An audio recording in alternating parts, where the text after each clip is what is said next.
اللہ تعالیٰ نے سب کا حکم برابر کر دیا ہے کہ یہاں پہ کوئی بھی ہو، وقت کا کتنا بڑا بادشاہ ہو، جب اس خانہ کعبہ میں آئے گا تو اس کے لیے بھی وہی کپڑا ضروری ہے جو عام لوگوں کے لیے ضروری ہے، جو عام لوگوں کے لیے ضروری ہے، اور اپنے اندر یہ احساس پیدا کرے کہ مرنے کے بعد بھی ہمیں جس لباس میں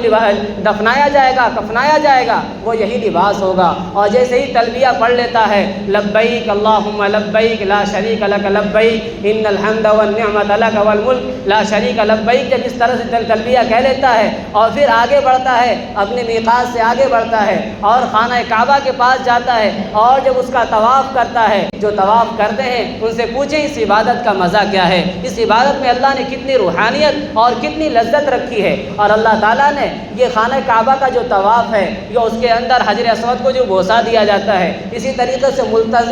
ملتزم جو بنا ہوا ہے، لوگ اس سے لپٹ جاتے ہیں، اس سے چپٹ جاتے ہیں، رو رو کے دھاڑے مار کر کے اللہ سے دعائیں مانگتے ہیں۔ اللہ تعالیٰ نے ان تمام عبادتوں میں فطرت کا لحاظ کیا ہے، نیچر کا لحاظ کیا ہے۔ جب انسان کسی سے محبت کرتا ہے تو چاہتا ہے کہ اس کے پیشانی کو بوسہ دوں، اس کے ہاتھوں کو چوموں، اس کو گلے لگاؤں، اس کا چکر لگاؤں، جتنے بھی دل کے اندر اس سے محبت کے تعلق کے اظہار کا جو ساری چیزیں ہوتی ہیں، اللہ تعالیٰ نے خانہ کعبہ کے اندر وہ ساری چیزیں رکھ دی ہیں کہ اگر آدمی کسی چاہتا ہے کہ محبت کرتا ہے، اس سے بوسہ لینا چاہتا ہے، تو اللہ تعالیٰ نے کہا کہ تم براہ راست مجھے بوسہ نہیں لے سکتے، اس حجر اسود کو بوسہ لے لو، گویا کہ تم نے مجھے بوسہ لیا۔ اگر تم میرا چکر لگانا چاہتے ہو تو اس خانہ کعبہ کا چکر لگاؤ، ایسا لگے گا کہ تم نے میرا چکر لگایا ہے۔ کوئی چاہتا ہے کہ اپنے محبوب سے لپٹ کر روئے تو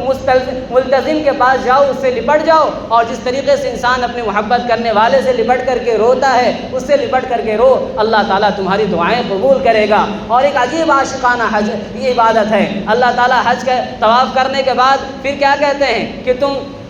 صفا اور مروہ کی سعی کرو، وہاں دوڑ لگاؤ۔ اب عجیب حال ہے، دیکھیے یہاں پہ ہر ایک قدم پر صرف اللہ کے حکم کو ماننا ہے، وہ بات دماغ میں آئے یا دل میں آئے یا نہ آئے، بس اللہ کے حکم کو مانتے چلے جانا ہے۔ وہاں ساری چیزیں الٹی نظر آتی ہیں۔ اب صفا مروہ کے درمیان سعی کرنا ہے، جیسے وہاں پہ گرین لائٹ لگی ہوئی ہے، وہاں پہ جیسے جائیں گے اللہ تعالیٰ کا حکم ہے کہ وہاں سے دوڑو۔ اب جو انسان کبھی دنیا میں دوڑتا نہیں تھا، دوڑنے کی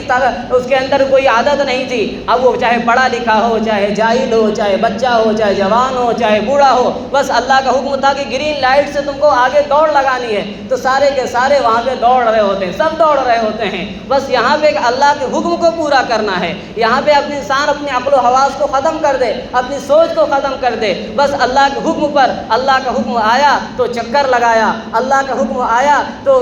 حجر اسود کو بوسہ دیا، اور حجر اسود کو جو بوسہ دیا جاتا ہے وہ صرف اس کے ایک پتھر ہونے کی وجہ سے دیا جاتا ہے، اور اللہ تعالیٰ نے اس کے اندر ایک کشش رکھی ہے۔ بعض مرتبہ غیر مسلم اعتراض کرتے ہیں اور یہ کہتے ہیں کہ دیکھو تم لوگ ہمیں پتھروں کی عبادت سے منع کرتے ہو، پتھروں کو پوجنے سے منع کرتے ہو، اور تم لوگ تو حج میں جا کر کے خود پتھر پوجتے ہو، پتھر کو چومتے ہو، یہ تو ہماری ہی طرح ہو گیا۔ تو یاد رکھیے گا، ہم اس پتھر کو پتھر سمجھتے ہیں، اس پتھر کو خدا نہیں سمجھتے، اس پتھر کو پتھر سمجھتے ہیں، اس پتھر کو خدا نہیں سمجھتے، اور تم اس پتھر کو خدا سمجھتے ہو۔ یہی ایک دلیل بہت کافی ہے۔ اور حضرت عمر فاروق رضی اللہ تعالیٰ عنہ نے اس حجر اسود کو بوسہ لیتے ہوئے کہا تھا کہ اے پتھر، میں سمجھتا ہوں کہ سوچی تو پتھر ہے، اس سے زیادہ تیری کوئی حیثیت نہ ہوتی، اگر اللہ کے نبی صلی اللہ علیہ وسلم نے تجھے بوسہ نہ دیا ہوتا تو پھر میں تجھے کبھی بوسہ نہیں دیتا۔ گویا پتھر کو چومنا ایک بتوں سے ایک مشابہت ہوتی ہے، لیکن ایک نبی کی سنت ہے، اللہ تعالیٰ نے اس سنت کو جاری کیا ہے،